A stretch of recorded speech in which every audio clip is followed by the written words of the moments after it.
السلام علیکم دوستو، کیسے ہیں آپ سب؟ میں زبینہ فیاض ایک بار پھر آپ کے ساتھ تو میں شروع کر رہی ہوں عالم رویا بائے تحریم ارشد ایپیسوڈ 53۔ داجی کیا ہوا؟ تحریر باورچی خانے سے دودھ کا گلاس لے کر آتے چارپائی پہ بیٹھی۔ اس نے سلیمان کی جانب گلاس بڑھایا۔ چلو سلیمان، دودھ پی لو۔ عبدالطواب نے سر اٹھا کر اس کے چہرے کی جانب دیکھا۔ اب بالکل بھی پرکشش نہیں لگا کرتی تھی۔ افسوس ہو رہا تھا اس چہرے کے لیے اس نے کتنے فسادات کے دروازے کھول دیے تھے۔ رجب مل نہیں رہا، خائف ہوں سردار اسے استعمال نہ کر لے۔ رجب مجھے یا ہمارے رازوں کو ہمارے خلاف عدالت میں استعمال نہ کرے۔ حاجہ کے کردار پر بھی انگلی اٹھ سکتی ہے، اور اس نے تو اپنا نکاح نامہ بھی پھاڑ دیا ہے۔ شاز بھائی چیتے ہیں، وہ یہ بھی جانتا ہے اگر اس نے یہ راز کھول دیے تو ہمارا خاندان برباد ہو جائے گا۔ سلیمان نے اسے دودھ کا گلاس لے لیا۔ فجر پر وقت پر اٹھ جانا۔ بخت روا انہیں تاکید کر رہے تھے۔ فلمیں دیکھنے کے لیے ساری ساری رات نیند مار لیتے ہو، فجر کے لیے آدھا گھنٹہ نیند نہیں مار سکتے؟ تحریر پوچھنے لگی، باجی سے بات ہوئی؟ شاز بھائی ٹھیک ہے؟ ٹھیک ہے دونوں کہہ رہی تھی پلاؤ بنایا ہے، بتاتے وہ ہنس پڑے۔ اس سے پہلے یخنی دی ہے۔ عبدالطواب نے یہ سنتے فوراً سے اصلاح کی۔ او یخنی نہیں ہوتی داجی، سوپ کہتے ہیں۔ بخت روا اسے جھڑک پڑے۔ او چپ کرو ڈابنن لگائے انگریز۔ ہاں؟ سلیمان نے پوچھا۔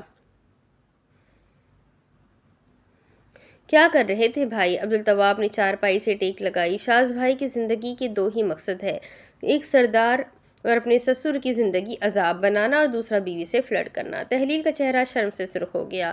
عاشق وہی جس کا عشق تا قیامت قائم رہے۔ بخت روا نے اپنی لاٹھی اٹھا کر اس کی طرف پھینکی۔ سلیمان خوف سے پیچھے ہوا، مگر عبدالطواب ڈھٹائی سے وہیں بیٹھا تھا۔ عبدالطواب، تمہیں شرم آنی چاہیے، اپنی بہن اور بہنوئی کے متعلق ایسی واہیات بات کرتے ہو۔ اس نے دفاع کیا۔ نہیں، میں کیوں شرم کروں؟ انہیں شرم آتی ہے، ابھی ان کی آفیشیلی شادی ہونی ہے نہ، پھر حاجرہ کو چاہیے تھا سیدھا یہاں آتی۔ کیا کر رہی ہے وہ وہاں؟ پورا انگریزی ماحول کھلا ہوا ہے۔ بخت روا کو شدید غصہ چڑھنے لگا تھا۔ تحلیل نے شرم سے دادا اور بھائی سے نظریں چرائی۔ اتنا شوق ہے ڈیٹ پر جانے کا تو شادی کرے، پھر جہاں جانا چاہے جائے۔ مہینوں سے سن رہا ہوں شادی کرنی ہے، کر بھی لے، لیکن وہ دونوں کے لیے ڈیٹوں پر جا رہے ہیں۔ دو دنوں کے لیے ڈیٹوں پر جا رہے ہیں۔ عبدالطواب، بخت روا گرج پڑے۔ وہ خاموش ہو گیا۔ سلیمان کی آنکھیں کھل گئی۔ یہ صحیح ہے؟ وہ تپ اٹھا۔ میں اس کی گلی تک جاؤں؟ میں بے صبرا۔ وہ دو دن کی ڈیٹ پر جائے، وہ صحیح ہے؟ بکواس بند کر، بخت روا نے سلیمان کی جانب اشارہ کرتے کہا تھا۔ وہ ضبط سے آنکھیں نیچے کیے سب سن رہا تھا، اور افسوس کی بات یہ تھی اسے سب سمجھ بھی آ رہا تھا۔ داجی چھوڑے آپ اسے۔ تحلیل نے عبدالطواب کو گھور کر دیکھا، مگر وہ خاموش نہیں ہوا۔ میں نے خاندان سے باہر رشتہ دیکھ لیا ہے، اس لیے اب سے میرے ساتھ یہ سلوک ہوگا۔ شاز بھائی صفدر تایا کی اولاد کیا نکل آئے؟ اب حاجرہ کو سب پوچھنے لگ گئے۔ ہاں، یہ صحیح ہے؟ تحلیل نے اسے نظر انداز کیا۔ آپ بتائے داجی، باجی کیا بتا رہی تھی؟ بخت روا نے ایک گہری سانس لی۔ بتا رہی تھی اس نے شاز کے خلاف کیس لیا ہے۔ سلیمان کا حیرت سے منہ کھلا۔ عبدالطواب سٹ پٹا گیا۔ دیکھا؟ وہ شہادت اٹھائے ہلانے لگا۔ میں نے تو پہلے ہی کہا تھا یہ دونوں نفسیاتی مریض ہے، لیکن ذرا تصور تو کرو۔ سلیمان بول پڑا۔ باجی اور بھائی عدالت میں آمنے سامنے۔ سلیمان اٹھا اور ٹیلی فون اسٹینڈ کی جانب چلا آیا۔ اس نے ریسیور اٹھایا۔ میں باجی کو سمجھاتا ہوں۔ بخت روا کے لبوں پر مسکراہٹ درائی۔ ہاں، تم سمجھا لو۔ تحلیل بھی مسکرا پڑی۔ کیا پتا تمہاری ہی سمجھ لے۔ وہ نمبر ملانے لگا۔ گھنٹی جا رہی تھی۔ سلیمان کی بڑی بڑی گول آنکھیں گھومی۔ فون اٹھا لیا گیا۔ ہیلو باجو۔ ہیلو۔ حاجرہ کی آواز میں اسے ہنسی محسوس ہوئی۔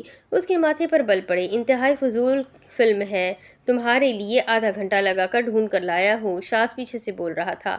کیا ہو گیا ہے؟ یہ فینٹیسی ہے، ڈیسٹینی ہے۔ لڑکی اپنے ہیرو کے لیے اٹلی گئی ہے۔ اپنی شادی سے 9 دن پہلے وہ سب چھوڑ کر اٹلی چلی گئی، اس امید سے کہ اس کا مقدر ڈیمن بریڈلی نام کے ساتھ جڑا ہوا ہے اور وہ اس کا سول میٹ ہے۔ انتہائی فضول ہے۔ وہ ہنسی۔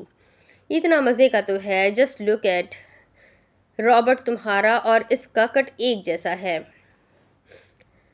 تمہیں لگتا ہے میں اس رابرٹ جتنا حسین ہوں؟ حاجرہ نے بھاؤں اچکایا اور سوچ کر بولی۔ ہاں، کیوں؟ تمہیں نہیں لگتا؟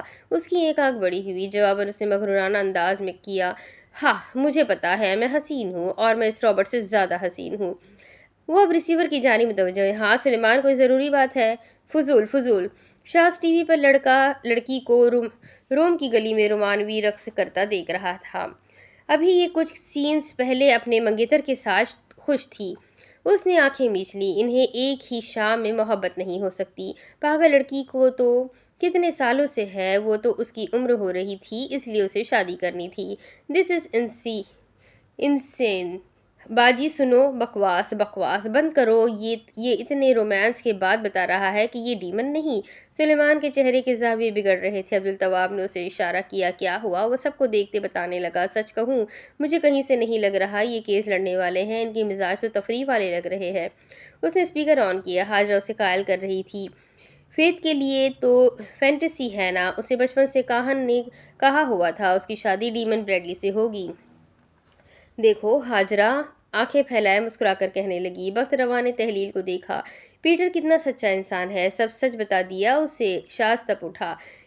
ہوٹل روم کے اندر گھس کر یہ لڑکی پاگل ہے، صرف نام کے پیچھے کسی مرد پر اتنا اعتبار کیسے کر سکتی ہے؟ اس نے اس کے ہاتھ پر ہاتھ دھیرے سے تھپکا۔ فینٹیسی کامیڈی ایسی ہی ہوتی ہے۔ امریکی مووی اونلی یو 1994۔ شاز نے خفگی سے چہرے کے زاویے بگاڑے۔ میں اتنی اچھی ہندی مووی لایا تھا، سلمان خان کی فیملی مووی تھی۔ مجھے نہیں دیکھنی چیپ رومانس، ہم آپ کے ہے کون؟ ہاں۔ تحلیل نے اب عبدالتواب کو دیکھا۔ اس نے انگلی سے اشارہ کیا، مگر بولا نہیں۔ میں کہتا ہوں نا، نفسیاتی مسئلہ ہے۔ اور یہ چیپ نہیں، لڑکی نام سن کر لڑکے کے ساتھ رومانس کرنے کے لیے تیار ہے۔ Nonsense nonsense. بخت روا نے سلیمان کو رکھنے کا اشارہ کیا۔ بند کر دو، اس نے اس وقت نہیں سننی۔ شاز تم موڈ خراب مت کرو، فلم دیکھو۔ بس اینڈنگ کی جانب جا رہا ہے، مجھے یقین ہے اس کا ڈیمن بریڈلی نام کا بھوت اتر جائے گا اور یہ پیٹر سے محبت کرنے لگے گی۔ سلیمان افسردگی سے ریسیور رکھنے لگا۔ باجو بہت بدل گئی ہے۔ اس پار ہاجرہ نے ریسیور کان سے لگایا۔ رابطہ منقطع ہو گیا تھا۔ وہ جذبس ہوئی۔ یہ بچہ بھی نہ سلام تو لیتا، حد ہے۔ وہ اور اس نے ٹھک سے فون رکھ دیا۔ قبرستان میں رجب فریدہ خانم کی قبر کے سامنے گھٹنوں کے بل بیٹھا ہوا تھا۔ فاصلے پر آدمی کھڑا تھا، کان سے فلپ موبائل لگایا ہوا، اپنے گھر جانا چاہتا ہے۔ اس پار سردار نے کان سے ریسیور لگایا تھا۔ اسے آزاد چھوڑ دو، بس اس پر نظر رکھنا، اسے یقین کرنے دو کہ ہم اس کے ساتھ ہیں۔ جی ٹھیک ہے۔ وہ اٹھا، سر سے پیروں تک مردانہ چادر تھی اور اس کی جانب آنے لگا۔ اس نے کان سے موبائل ہٹایا۔ اینٹیں گرنے کی آواز آئی۔ ملکہ چونک کر اٹھ کھڑی ہوئی۔ چھت سے آواز آئی۔ یشما پلنگ سے اٹھی۔ پھپھو، کہیں پولیس سیڑھی لگا کر تو نہیں آ گئی؟ اس کا دل زور زور سے دھڑکنے لگا۔ اس کی بچی ان کے درمیان سو رہی تھی۔ پھپھو، میں نے سنا ہے بختے والے اشتہاری تھا، وہ چرس بیچتا تھا، اس کے گھر بھی ایسے ہی پولیس آئی تھی۔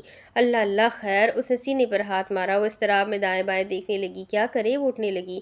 دھوبی ڈنڈا پڑا ہے نا یہاں۔ یشما اٹھنے لگی۔ طلال کو جگاؤ، صلاح الدین صاحب نے اسے واپس بلا لیا تھا۔ چاچو؟ یشما نے جھک کر گدے پر سوئے طلال کے کان میں سرگوشی کی۔ اس کی آنکھ کھلی۔ چاچو؟ ہاں، گھر میں پولیس سے چور گھس آیا ہے۔ وہ اٹھ بیٹھا۔ کیا کرے؟ کمرے کے قریب قدموں کی آواز آتی واضح ہونے لگ گئی۔ ملکہ ڈنڈا اٹھا کر آگے آنے لگی۔ طلال اٹھا۔ کمرے میں سنسنی مچ گئی۔ ملکہ پیچھے ہٹو۔ اس کے چلانے پر اناہیتا کی نیند اکھڑی۔ ہینڈل نیچے ہوا۔ طلال دیوانہ وار آگے آیا۔ یا یشما کی چیخ نکلی۔ سامنے کھڑے چادر میں لپٹے آدمی نے سامنے سے اسے دھکا دیا اور وہ زمین پر گرا۔ ملکہ لمحے بھر کے لیے رکی۔ چادر میں وہ چھپا ہوا تھا، مگر وہ ہاتھ پہچان سکتی تھی۔ اناہیتا کے رونے کی آواز تیز ہوئی۔ وہ بغور اسے دیکھتے آگے آئی۔ رجب! طلال زمین پر درد سے کرا کر گرا۔ اس نے سامنے کھڑے آدمی کو دیکھا۔ اسے یاد آنے لگا، اگر آپ اسکول آئے۔ وہ اس پر حاوی ہوا۔ آجا لڑ لے۔ رجب ہنسا۔ وہ اس پر جھپٹنے لگا۔ اس نے اسے دھکا دیا اور وہ دیوانہ وار چلاتے ہوئے زمین پر گرا۔ یہ وہی داؤ تھا، یہ بھائی ہے۔ چاچو؟ یشما کا منہ ذرا کھلا۔ کیا ہوا؟ کمرے کا دروازہ پورا کھل گیا۔ اسام اندر داخل ہوا۔ رجب نے چہرے سے پر سے چادر کھینچی۔ ملکہ نے دونوں ہاتھ سے منہ ڈھانپ لیا۔ اس نے چادر سے اس کی جانب شاپر نکال کر بڑھایا۔ لڈو کرارے؟ یشما اور ملکہ نمنماتی آنکھوں سے اسے دیکھ رہی تھی۔ کمرے میں سکوت چھا گیا تھا۔ اناہیتا پلنگ پر بیٹھی خاموش ہو گئی۔ اسام منجمد کھڑا تھا۔ رجب نے آگے بڑھ کر طلال کی جانب ہاتھ بڑھایا۔ وہ اس کا ہاتھ تھامتے ہوئے اٹھا۔ بھائی؟ اس نے اسے گلے لگاتے زور سے اس کی پشت تھپکی۔ بھائی؟ وہ درد سے ہنوز کر رہا۔ میں تنساز نہیں ہوں، میں تنساز نہیں، ہاتھ ہولا۔ اس نے مزید زور سے اس کی پشت تھپک کر اسے پیچھے کیا۔ کہاں چلے گئے تھے؟ ابا نے آپ کو گھر سے بے دخل کر دیا تھا، پر ابا بھول گئے، درختوں کے پتے کاٹے جاتے ہیں، جڑیں نہیں۔ میں اس عام نہیں ہوں نہ ہی رجب، میں چھوٹا ہوں، مجھے چھوٹا رہنے دے۔ اس کی آنکھیں ڈبڈبائی، وہ ہاتھ جوڑنے لگا۔ میں کسی کی ذمہ داری نہیں اٹھانا چاہتا، میں صرف پیار اور لاڈ چاہتا ہوں، اور چھوٹے صرف یہی چاہتے ہیں۔ رجب جذباتی ہو کر اسے دیکھ رہا تھا۔ میں پہلے کی طرح فرمائشیں کرنا چاہتا ہوں، مجھے پتا ہے آپ دونوں کی طرح نہیں، میں نکما ہوں، پر آپ کا چھوٹا بھائی ہوں، مجھے بھاگنے مت دیں، میں یہاں رہنا چاہتا ہوں، میں اپنے بھائیوں پر منحصر ہونا چاہتا ہوں۔ رجب نے اسے گلے لگایا، وہ سسکیاں لے کر رو رہا تھا۔ میں تنہا لاہور میں تھا، ہمارا گھر بکھر گیا تھا، ابا نے آپ کو بے دخل کر دیا، ابا نے پتے کاٹ دیے، پر بہن بھائی کی محبت درختوں کے پتوں جیسی ہے، اسے لاکھ مرتبہ کاٹنے کی کوشش کی جائے پر اگ جاتی ہے، ہم رحم کے رشتے کو کاٹ ہی نہیں سکتے۔ اس کی آواز مکمل طور پر بھیگ گئی۔ وہ اس سیاہ رات میں خود کو ہڑبڑی میں چھت پھلانگتے ہوئے دیکھ رہا تھا۔ پولیس سے بچتے بچاتے وہ لڑکھڑا کر گرتا، اٹھتا اور دوڑتا۔ اس کے بھائی اس کے محافظ اور اس کا مان تھے، اور گھر چھوڑ کر جاتے اسے یوں لگ رہا تھا جیسے اس کا مان ٹوٹ گیا تھا۔ یشما مسلسل روتے ہوئے اسے دیکھ رہی تھی۔ چاچو، آواز لرز رہی تھی، سمجھ نہیں آ رہا تھا بات کرے تو کیا کرے۔ وہ خاموش کھڑا تھا، اپنے گھر کی در و دیوار کو دیکھ رہا تھا۔ یہ اس کا ہی گھر تھا، اس کا گھر جہاں وہ رہتا تھا، اتنی خاموش، اتنی خالی، نہ ماں کی آواز، نہ بہن بھائیوں کی رونق، نہ ابا کی ڈانٹ۔ کیا یہ اسی کا گھر تھا جہاں اتنا ویرانہ تھا؟ ایسا تو نہیں تھا اس کا گھر۔ ماں کے جانے کے بعد گھر مکان ہو جاتا ہے، جذبات سے آری سیمنٹ اور مٹی کا ڈھانچہ۔ ملکہ آگے چلی آئی، اس نے اس کے سینے پر کچوکا لگایا۔ تو کیوں نہیں آیا؟ اماں تجھے یاد کرتی تھی، بہت یاد کرتی تھی۔ وہ بے تاثر چہرے سے کھڑا تھا۔ تجھے پتا ہے ہم پر کیا کیا قیامتیں گزری ہے؟ اس نے ضبط سے اس کے شانے کے گرد ہاتھ پھیلایا۔ وقت گزر جائے تو آنسو بھی بے معنی ہو جاتے ہیں۔ وقت بہت بے رحم تھا، گزر گیا بنا اسے مہلت دیے، بنا کسی سوگ منانے کا موقع دیے۔ آنسو بہہ جائے تو شفا، جو نہ بہے تو ناسور۔ وہ خود کو بے حد سنگ دل، ہر جذبات سے خالی ہوتا محسوس کر رہا تھا۔ اس کے چھوٹے بہن بھائی اسے ساتھ لگائے رو رہے تھے، گزرے وقتوں کو یاد کر رہے تھے، مگر وہ سنگ تھا، نراز سنگ۔ دوسری طرف سیڑھیوں پر چڑھنے کی آواز چھت پر سنائی دے رہی تھی۔ ابھی ابھی گئے ہوں گے لیٹنے، اس نے رجب سے دھیرے سے کہا تھا۔ رات کے وقت چھت پر لیٹ جاتے ہیں، نہ کسی کو دیا جلانے دیتے ہیں، نہ بتیاں۔ وہ خاموشی سے سن رہا تھا۔ سونے سے پہلے تسبیح فاتحہ کی تسبیح نکالتے ہیں، تسبیح فاطمہ کی تسبیح نکالتے ہیں۔ دکان کی اب آدھی ذمہ داری ان پر ہے۔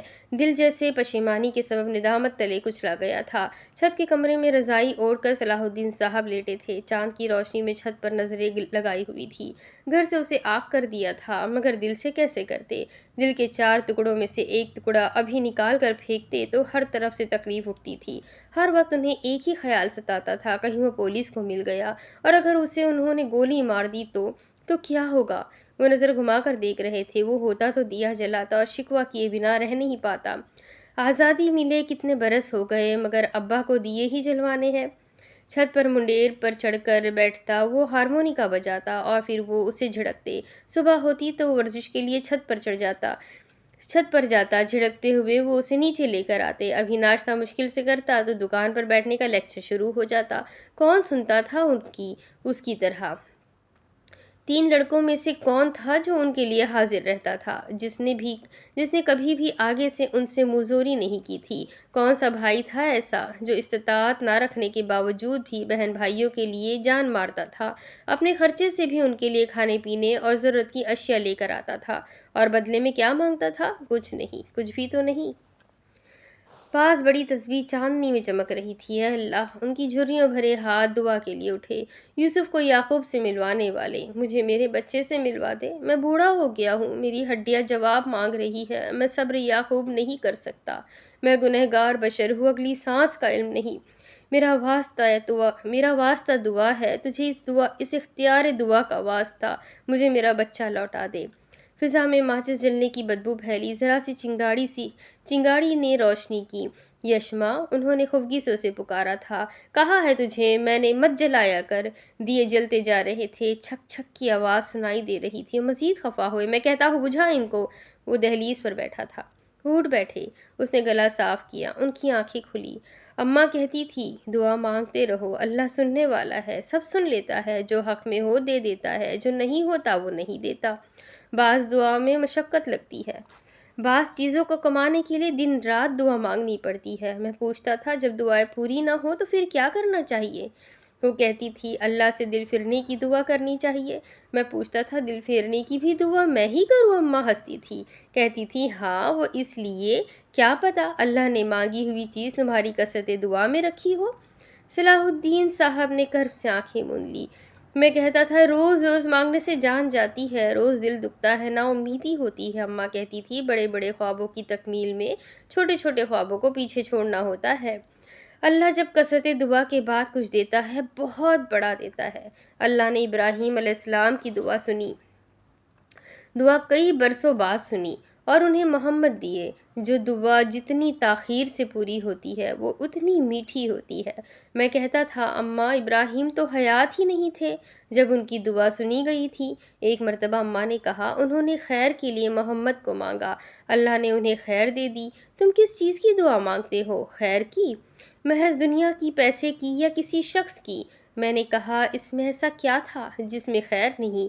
اماں بولی پیسہ اور کوئی محبوب شخص بذات شر نہیں، تمہارے مانگنے کی نیت اور تمہارے جذبات اسے خیر اور شر بناتے ہیں۔ میں نے سوچا دعا مانگتے ہوئے خلوص نیت، جذبات اور یا صداقت کے متعلق تو میں نے کبھی سوچا ہی نہیں۔ دل تڑپتا تھا، میں مانگتا تھا، مانگتا رہتا تھا، نہ ان کی نیت نہ جذبات کچھ بھی محسوس نہیں کرتا تھا، مگر ماں اور باپ تو اولاد کے لیے خلوص دل سے دعا کرتے ہیں، شاید اس لیے ان کی سن لی جاتی ہے۔ میں جب تھک ہار جاتا تو کہتا جو نصیب میں ہے مل جائے گا۔ اماں کہتی تھی اللہ معلوم اس نے نصیب میں کوشش لکھ دی ہو، واسطہ مانگنا چاہیے یا نہیں، یہ مسلک کی بحث، مگر کیا دعا بذات خود واسطہ نہیں؟ نصیب میں جو لکھا ہو ہمیں وہی ملتا ہے۔ دعا کرو اور نصیب پر سب چھوڑ دو۔ ہم انسانوں کو اختیار دیتے ہیں، ان کی کٹ پتلی بن جاتے ہیں۔ اللہ کو دیں گے تو وہ کبھی ہمارا دل ٹوٹنے نہیں دے گا، نہ ہماری وقت میں کمی کرے گا۔ اس نے جیب سے دھیرے سے ہارمونیکا نکالا۔ تجھے بولا ہے نا میں نے یہ دیے اب نہیں جلا کریں گے۔ اس نے لبوں سے اسے لگایا اور آگے پیچھے ہلایا۔ سرسر کی آواز پر وہ رکے، سرد ہوا، دور دور تک چھایا سناٹا اور اس میں وہ ہلکی سی دھن بجا کر رکا۔ ان کی آنکھیں ڈبڈبائی، آواز لرزی۔ بند کر یہ شیطان کا اوزار، بند کر اس کو۔ وہ لرزا اندام خفگی سے کہہ رہے تھے، آنکھوں میں پانی تھا۔ اس نے سینے سے ہارمونیکا لگایا۔ باپ جذباتی نہیں ہوتا، ماں کی طرح سینے سے نہیں لگاتا، چشم تر تھی۔ رات کے اس پہر سناٹے میں وہ اس آواز کو واضح طور پر سننے لگے۔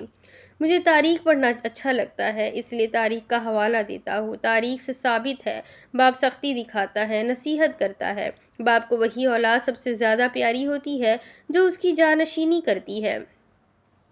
بچے ساری عمر عموماً باپ کے اس رویے کو ناپسندیدگی اور ناگواری سے دیکھتے ہیں۔ بوڑھے باپ کا ہاتھ کرب سے تسبیح پر پڑا تھا، تسبیح کے دانوں کی ٹھنڈک ہاتھ پر محسوس ہوئی۔ پھر جب خود باپ بنتے ہیں تو سمجھ آتا ہے باپ تو کبھی سخت تھا ہی نہیں، باپ جیسی چھایا تو کسی نے کی ہی نہیں۔ باپ محنت کرتا رہتا ہے، ماں آنچل میں چھپائے ممتا نچھاور کرتی ہے، تو ماں جیسی کوئی ہستی نظر نہیں آتی۔ باپ دھوپ میں جلتا رہتا ہے، 2 وقت کی روٹی کے لیے جان مارتا رہتا ہے، مگر اس کی پدرانہ شفقت کسی کو بھی نظر نہیں آتی۔ عجیب قانون نہیں انسانوں کا۔ اسماعیل کو ابراہیم صحرا میں چھوڑ گئے، کسی نے اللہ کا حکم کہہ کر دلیل پیش کی، کسی نے اماں سارہ کو الزام دیا۔ علماء اپنی رائے دیتے ہیں، مگر باپ کی نظر سے کسی نے نہیں سوچا۔ ہاں لیکن ایک ذات ہے جس نے ماں کے ساتھ باپ کو بھی عزت بخشی۔ صلاح الدین صاحب نے لب دبا کر چھت پر دیکھا، آنکھوں سے پانی اترنے کی اجازت مانگتا تھا۔ ابراہیم نے اپنے لیے نیک آل کو مانگا، بڑھاپے میں اختتام میں زکریا نے یحییٰ کو مانگا، یعقوب نے یوسف کو مانگا، لقمان نے بیٹے کی نصیحت کی۔ باپ ایسا ہی ہوتا ہے، نصیحت کرنے والا، اپنے بیٹے کو کامیاب دیکھنے والا اور اپنا جانشین بنانے والا۔ باپ کا بیٹے کی زندگی میں یہی کردار ہونا چاہیے۔ وہ اٹھ کر چارپائی سے کھسکتے ہوئے آگے آنے لگے۔ اس نے آنکھوں کے بھیگے گوشے سے دیکھتے ہوئے گردن پھیری۔ باپ فطرت پر ہوتا ہے، ہمیں ممتا بھٹکا دیتی ہے۔ انہوں نے اسے شانے سے تھام لیا تھا، آواز بھیگ رہی تھی۔ ہم ماں کی محبت میں دیوانوں کے دیوانوں کے دیوان لکھ دیتے ہیں، باپ کی محبت کا کہیں کوئی تذکرہ نہیں پاتے۔ اللہ البصیر ہے، وہ اس عظیم ہستی کا تذکرہ کرتا ہے۔ بوڑھے باپ کی سسکیاں کمرے میں گونج رہی تھی۔ مجھے ابا کا جانشین بننا تھا، میں جدی پشتی ہواری اور خیاط تھا، اور میں وہی رہوں گا۔ میں لاکھ پہلوانی اور کشتی کر لوں، میں دنیا بھر کے کسی بھی شہر میں چلا جاؤں، میں رومیو کے شہر میں رومی بن جاؤں، میں خیاط ہی رہوں گا۔ وہ نظریں جھکائے ہوئے دھیرے سے پلٹنے لگا، اس نے ان کے ہاتھ تھام لیے۔ اماں میری وکالت کرتی رہی، آپ اپنی فطرت پر ڈٹے رہیں، میں نادان تھا، میرا مقدر خیاطی تھا، مجھے آپ کی سننی چاہیے تھی۔ وہ کپکپاتے ہاتھوں سے اس کے سر پر ہاتھ پھیر رہے تھے۔ مجھ سے بہت بڑی غلطی ہوئی جس کا میں بہت بڑا خمیازہ بھگت رہا ہوں۔ مجھے اب سمجھ آ گیا ہے لوگ کیوں کہتے ہیں اللہ کی خوشنودی باپ کی خوشنودی، اللہ کا قہر باپ کا قہر۔ ترمذی۔ ان کے دونوں ہاتھ اس کے سر پر پڑے، وہ ہچکیاں لے کر رونے لگ گیا۔ وہ کسک سے اسے دیکھتے رہے۔ میرے ابا مجھ سے ناراض تھے، میرا اللہ بھی مجھ سے ناراض ہو گیا، میں نادان تھا، مجھ سے غلطی ہوئی۔ آزر مشرق تھے، اللہ نے ابراہیم کو بھی ان کے آگے اف نہیں کرنے دیا۔ میرا باپ اس کا الکسب تھا، اور الکسب تو اللہ کا پیارا ہوتا ہے۔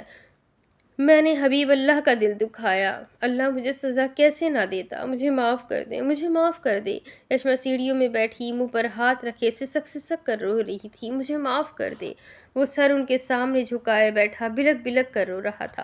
صلاح الدین صاحب اس سے ساتھ لگائے رو رہے تھے، مجھے معاف کر دیں، مجھے معاف کر دیں، اللہ دعائیں سن لیتا ہے، اللہ خلوص دل سے نکلی ہوئی دعائیں ضرور سنتا ہے۔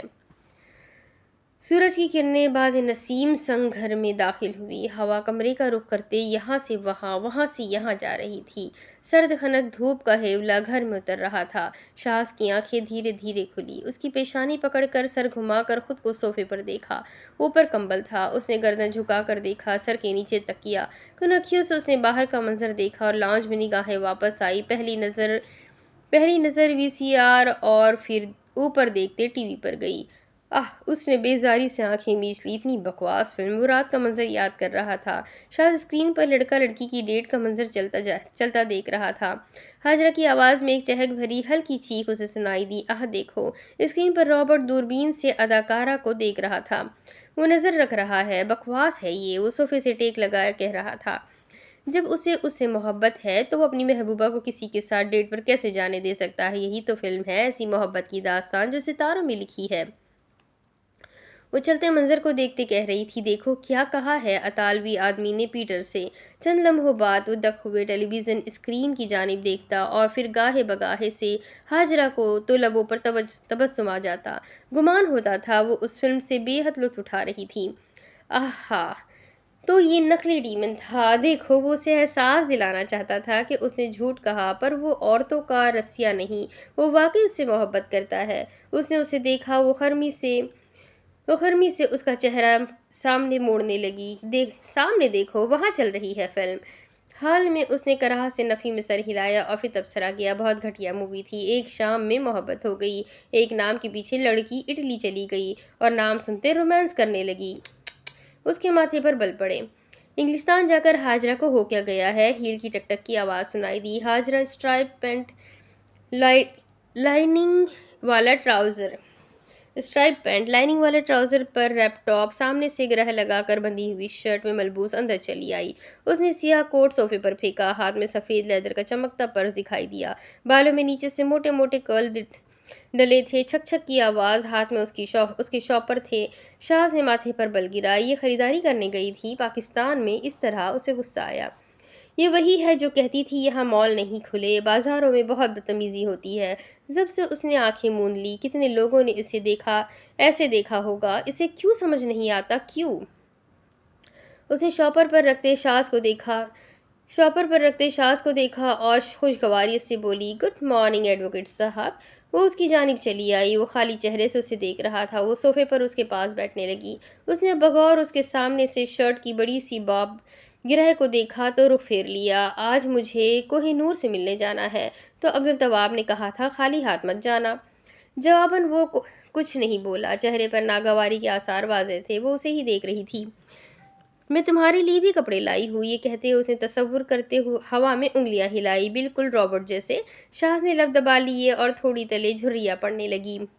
میرے پاس پیسے نہیں تھے، اس لیے میں نے تمہارے بٹوے سے نکالے تھے۔ اس کی آنکھیں چونکنے کے سبب کھلی، اس نے تب کا اب اسے دیکھا۔ میں نکال سکتی ہوں، اس نے سادگی سے اسے بتایا تھا۔ غالباً تم نے سولسٹ کیا ہے یا کوئی کیس لیا ہے؟ سولسٹ کیا ہے یا کوئی کیس لیا ہے؟ معصومیت سے مسکرا پڑی، وہ یکٹک اسے دیکھ رہا تھا۔ ڈونٹ مائنڈ، اس نے نرمی سے اس کا شانہ چھوا۔ شاز منجمد تھا اور نگاہیں اس کے چہرے پر۔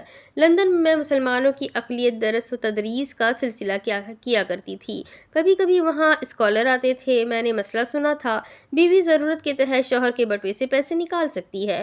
اس نے گردن لڑکائی، اس نے اب بھی کوئی تاثر نہیں دیا۔ تو میں نے نکال لیے، مجھے نہیں لگتا میں نے کوئی جرم کیا ہے نا؟ آنکھوں سے صفا کی پگھلی تو ٹمٹماہٹ نظر آ رہی تھی۔ بیرسٹر ہاجرہ کے لیے ایڈوکیٹ شاز کی لغت میں گلے شکوے ممنوع تھے۔ تم ناراض تو نہیں؟ ان دنوں میرا ہاتھ تھوڑا تنگ چل رہا ہے، مجھے داجی کو بھی دیکھنا ہوتا ہے۔ اس نے مسکرا کر کہہ دیا، کوئی بات نہیں۔ اس نے بات تبدیل کی، اچھا وہ اس سیٹلمنٹ کا کیا ہوا؟ ہاجرہ مصنوعی خفگی سے بولی، تمہیں پتا تو ہے وہ تم ہو۔ وہ بے اختیار ہنسا، اچھا سنو۔ شاز نے لبوں سے مسکراہٹ سمیٹتے سنجیدگی سے اسے دیکھا، اب تم ایڈوکیسی کر رہے ہو تو مجھے خرچہ دو گے نا؟ شاز نے بیزاری سے رخ پھیرا تو با کی آہ صاف سنائی دی، مادہ پرست عورت، صبح صبح اٹھتے قانون اور مقدموں کی باتیں۔ ہاجرہ نے گلا کھنکارا، کام کی بات کرتے ہیں شاز؟ اس نے اسے دیکھا اور سینے سے بازو لپیٹ لیے۔ میں کسی صورت مفت میں کیس نہیں لڑ سکتی، میرا کے پاس صرف بینک میں کچھ پیسے ہیں، اور میں کوئی سوشل ورکر نہیں جو فری میں کسی کی مدد کروں، اور مجھے پیسوں کی ضرورت ہے، اس لیے ہم ان کا پیچ اپ کروائیں گے، اور میں نے پیسے بنانے کے کچھ اور طریقے بھی سوچے ہیں۔ شاز نے بہتان لیا، اچھا؟ وہ اس کی جانب جھکی، آنکھوں میں عیارانہ مسکراہٹ تھی، 50-50 کریں گے؟ اچھا؟ انداز اب بھی سوالیہ تھا۔ شاز کے مشکوک ہوتے زاویے دیکھتے وہ جھٹ سے بولی، see it's legal and it's absolutely حلال۔ شاز نے آنکھیں پھیلائی، اوکے، تم چاہتی ہو میں وہ ٹیپ اس سے لوں یا اس کو ضائع کروں یا کسی طرح وہ ریلیز کرنے سے روکوں، اپنے موکل کو دھوکہ دوں؟ وہ آزردہ ہوئی، تم نہیں کرو گے شاز؟ اس نے اس کا ہاتھ تھاما۔ شاز نے اسے پلکیں جھکا کر دیکھتے پیچھے کرتے جھٹکا تو وہ چونکی۔ میں نے کہا تھا میں پروسیکیوٹر ابراہم نہیں ہوں، چاہے میں اس کیس میں پلینٹیف ہوں، پر میں ابراہم نہیں۔ پروفیشنل ہو کر بات کرتے ہیں۔ I don't take bribes, notably affectional bribes, فاکسی۔ اس نے اٹھ کر تکیے کے سہارے ٹیک لگائی۔ ہاجرہ نے غصہ ضبط کرتے لب دانتوں تلے دبائے۔ شاز نے گلا کھنکارا اور اسے انگلی دکھائی، پہلے تو یہ کیس چیک باؤنس کا ہے۔ وہ جھٹ سے بولی، وہ دستخط میں غلطی ہوئی ہے۔ میمو تو دیکھ ہی لیا ہوگا نا تم نے؟ یہ سنتے ہوئے محفوظ ہوا، اور اس دن ان دونوں کی لڑائی ہوئی تھی، تو یہ تو جان بوجھ کر بھی ہو سکتا ہے، اس پر تو فراڈ کی دفعہ بھی لگ سکتی ہے، اور پھر یہ بنے گا کرمنل کیس۔ شاز، اس نے جذباتی ہو کر اس کا بازو ہلایا۔ اس نے سر جھکا کر دقیق پن سے اس کا ہاتھ دیکھتے ہوئے بازو پر سے ہٹایا۔ I repeat, I don't take affection bribes, barrister Hajra. وہ سانس لینے کے لیے رکا، محبت کرنے کا یہ مطلب نہیں، میں لو مورل فائبر کا آدمی ہوں، اس لیے۔ اس نے اس کی کرل ڈالی لٹ کو چہرے کے پیچھے کیا، اسٹاپ انچینٹنگ می۔ ہاجرہ کو طیش آنے لگا، اس کا چہرہ سرخ ہو رہا تھا۔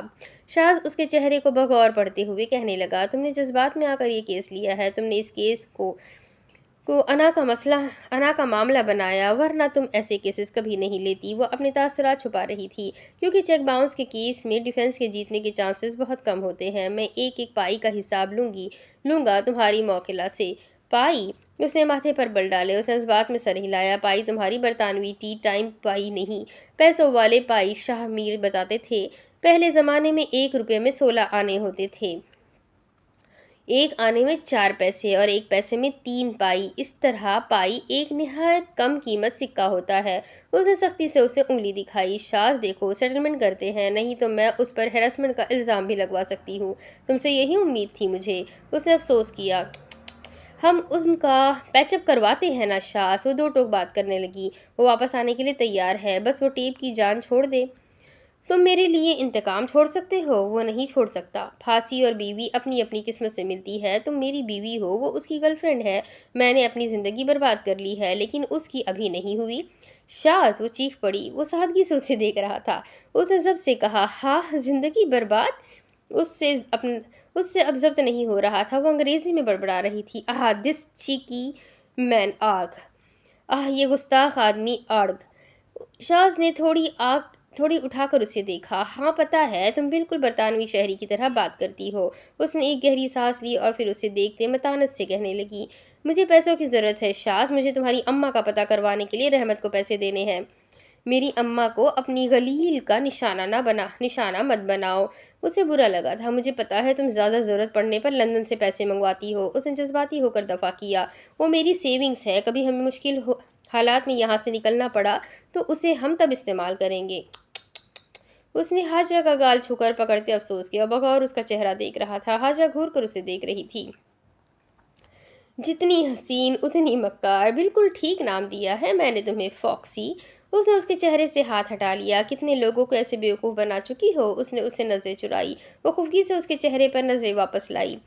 یہ غلط ہے شاز، وہ اس کا باپ ہے، وہ کیسے اکبر کو ایسے کرنے دے سکتی ہے؟ اور میری ایک بات کان کھول کر سنو، اگر تمہیں لگ رہا ہے میں عدالت میں اس ٹیپ کے متعلق بات نہیں کروں گی تو یہ تمہاری بھول ہے، اور جب بھی وہ ٹیپ ریلیز ہوگی میرا کا باپ اسے سو کرے گا اور اس کی وکیل ہوں گی میں۔ اس نے اپنی جانب اشارہ کیا۔ شاز سادگی سے اسے دیکھ رہا تھا۔ مطلب تم پیسے کے لیے کچھ بھی کرو گی؟ وہ مشتعل ہوئی۔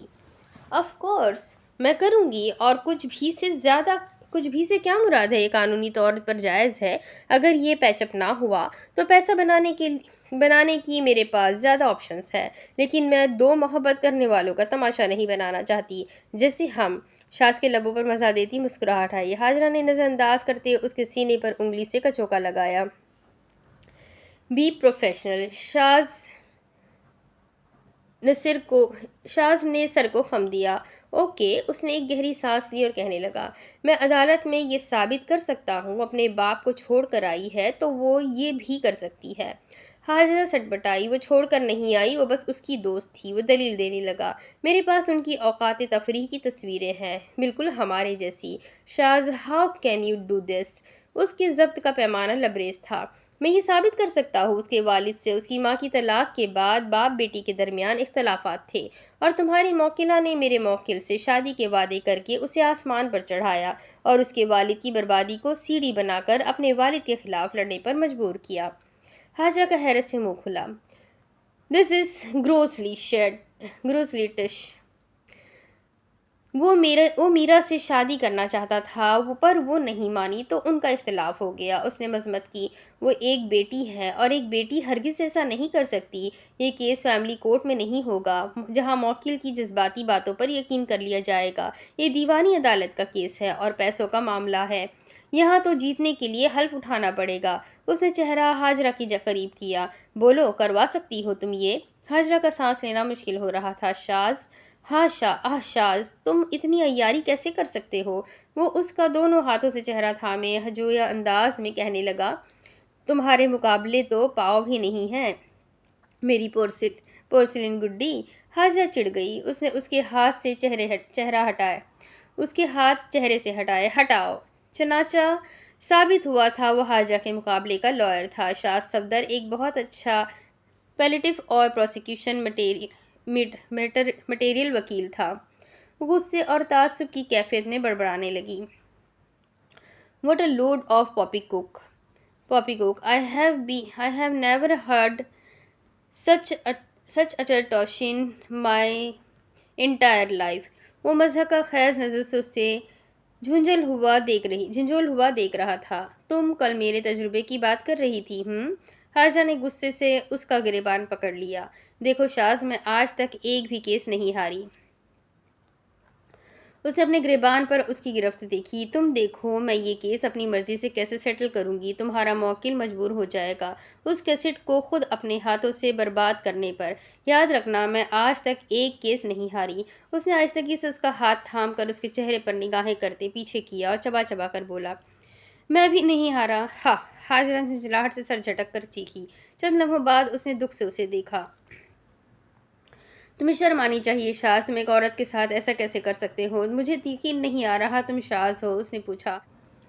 تمہیں خیال آیا وہ 2 نمبر کنسٹرکشن کمپنی کا کیس لیتے ہوئے جس کے پل میں انہوں نے 2 نمبر مال کا استعمال کیا تھا؟ حاجہ نے بیزاری سے دیدے گھمائے۔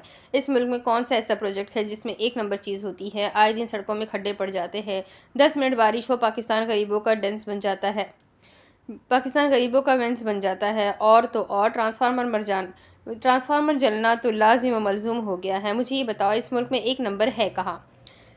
یہاں تک اس ملک کے 1 نمبر آدمی کی ٹیم میں بھی 2 نمبر لوگ ہوتے ہیں۔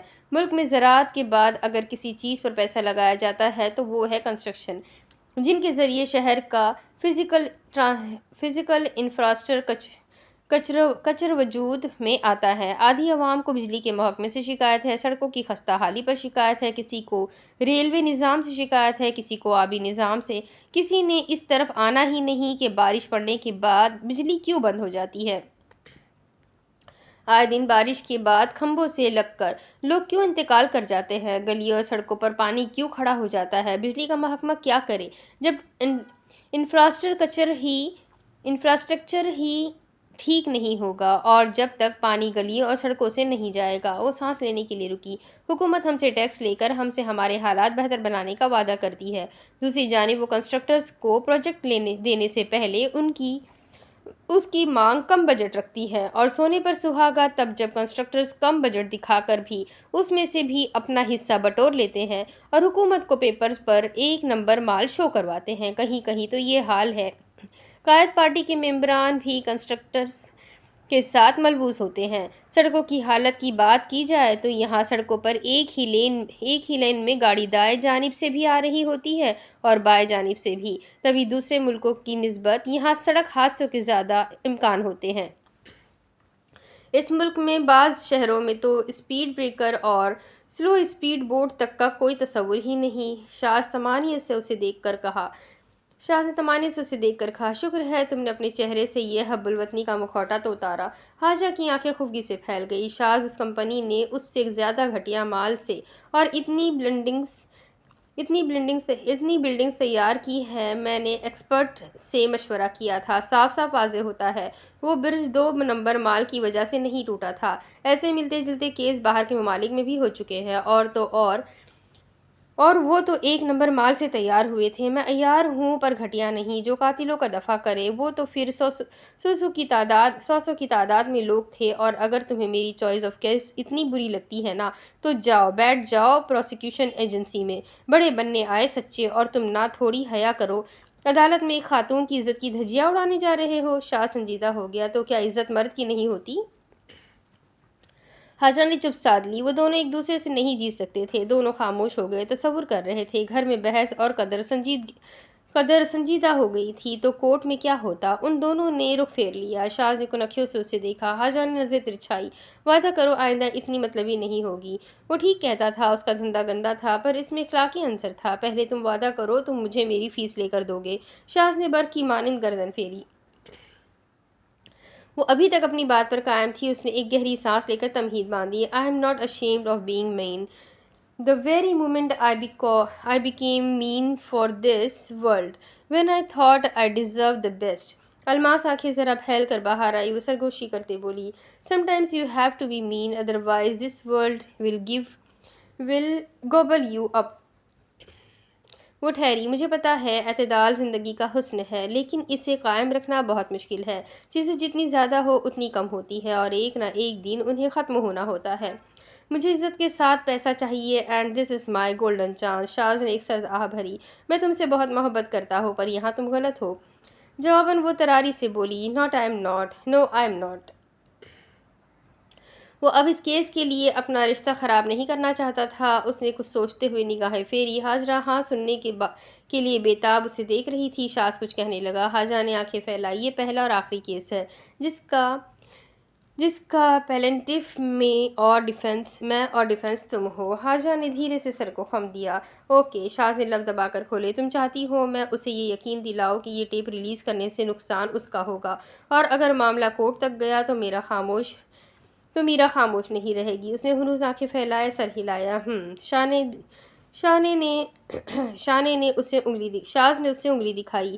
دیکھو میں یہ سب اس لیے کر رہا ہوں کیونکہ ہم دونوں ان کے مسئلے کو اچھے سے سمجھ سکتے ہیں، اور مخلصانہ طور پر میں یہ نہیں چاہتا کہ اکبر اور میرا کے رشتے کے درمیان میرا کے باپ کے گناہ آئے، کیونکہ وہ اسے واقعی بہت چاہتا ہے جیسے تم مجھے۔ حاجرہ نے اسی کے انداز میں کہا تھا۔ شاز نے خفگی سے ہوا میں ہاتھ ہلایا۔ بی پروفیشنل، وہ بے حد سنجیدہ تھا۔ ہم آئندہ ایسا ڈرٹی بزنس نہیں کریں گے۔ حاجرہ نے نفی میں سر ہلایا۔ نہیں کریں گے۔ اب وہ طریقے بتاؤ جو تم نے سوچے ہیں اس کیس سے پیسے بنانے کے۔ یہ سنتے حاجرہ نے اسے انگلی دکھائی۔ نمبر 1، ان کا کاروباری معاہدہ رینیو کریں گے۔ ان کے معاہدے میں کوئی مدت موجود نہیں ہے۔ اگر مدت ہوگی تو ان میں سے کوئی بھی بیک آؤٹ نہیں کر سکے گا۔ یہ غلط ہے، شاز بے اختیار بولا۔ یہ قانونی ہے حاجرہ، وہ تیزی سے بولی۔ وہ اگر لڑیں گے بھی تو ان کا پیچ اپ ہو جائے گا۔ شاز نے ناراضی سے پوچھا، تم صرف یہ مشورہ فیس کے لیے نکال رہی ہو؟ وہ اس سے نظر چرا کر دیدے گھمانے لگی۔ not solely for my benefits۔ اچھا، وہ اسے بخوبی پڑھ سکتا تھا۔ دوسرا پوائنٹ۔ یہ سنتے اس نے اسے دیکھا۔ ان کی شادی ہو رہی ہے، شاز نے فوراً سے کہا۔ پرینیپٹیل اگریمنٹ۔ حاجرہ مسکرائی۔ یہاں آؤ۔ اس نے حاجرہ کا بازو کھینچا۔ اس نے ناسمجھی سے اسے دیکھا۔ مجھے پتا ہے تم میرے ساتھ مخلص ہو۔ حاجرہ کے ماتھے پر بل پڑے۔ پر تم بے حد مکار خاتون ہو۔ اس نے دلداغی سے اس کا سر تھپ تھپایا۔ حاجرہ نے کوئی تاثر نہیں دیا۔ تمہیں اچھے سے اندازہ ہے کہ تم کیا کر رہی ہو۔ یہ ہمارا 15 دن کا خرچہ ہے۔ اچھا، شاز اب خاموش رہا۔ اور یہ ان کی شادی شدہ زندگی کی سیفٹی کے لیے بھی ہے کیونکہ وہ بزنس پارٹنرز بھی ہے۔ یہ سن کر وہ کہنے لگا، ہم اس میں ذاتی مسائل شامل نہیں کر سکتے۔ یہ مالی معاہدہ ہوتا ہے۔ لڑائی تو بعد میں ان کی پھر بھی ہوگی، اور میں جانتا ہوں ہماری بھی ہوگی۔ حاجرہ گویا ہوئی۔ تم مجھے میرے ابو سے ملنے سے مت روکنا۔ جب ان کو سزا ہو جائے گی میں ان سے ملنے جاؤں گی۔ مجھے لگتا ہے ہمیں بھی ایک معاہدے کی ضرورت ہے۔ شاز نے دل پر پتھر رکھتے ہوئے کہا، ٹھیک ہے۔ اگلے لمحے وہ سوچنے لگی، اگر مستقبل میں ہماری اولاد ہوئی تو شاز اسے ابو سے ملنے دے گا۔ یہ تصور کر کے حاجرہ کا دل دکھا تھا، بہت بری طرح دکھا تھا۔ انہوں نے فیصلہ کیا تھا مستقبل کا نہیں سوچیں گے، پر وہ عورت تھی، کیسے نہ سوچتی۔ اسے اسکول میں اپنی کلاس میٹس کی باتیں یاد آنے لگی۔ اس ہفتے کیا کرو گی؟ بلیک بورڈ سے دیکھتے ہوئے سات کا پہاڑا لکھ رہی تھی۔ ساتھ بیٹھی لڑکی نے بتایا، نانی کے گھر جاؤں گی، بہت مزہ آتا ہے نانی کے گھر جانے کا۔ میرا تو اختیار نہیں تو ہمیشہ نانی کے گھر رہوں۔ نانی نا مجھ سے بہت پیار کرتی ہے۔ وہ رنجیدہ ہونے لگی۔ لکھتے لکھتے پینسل رک گئی۔ نانی میرے لیے بہت مزے کے پکوان بناتی ہے، اور نانا ابو مجھے میلے پر لے کر جاتے ہیں، مجھے جھولے دلاتے ہیں۔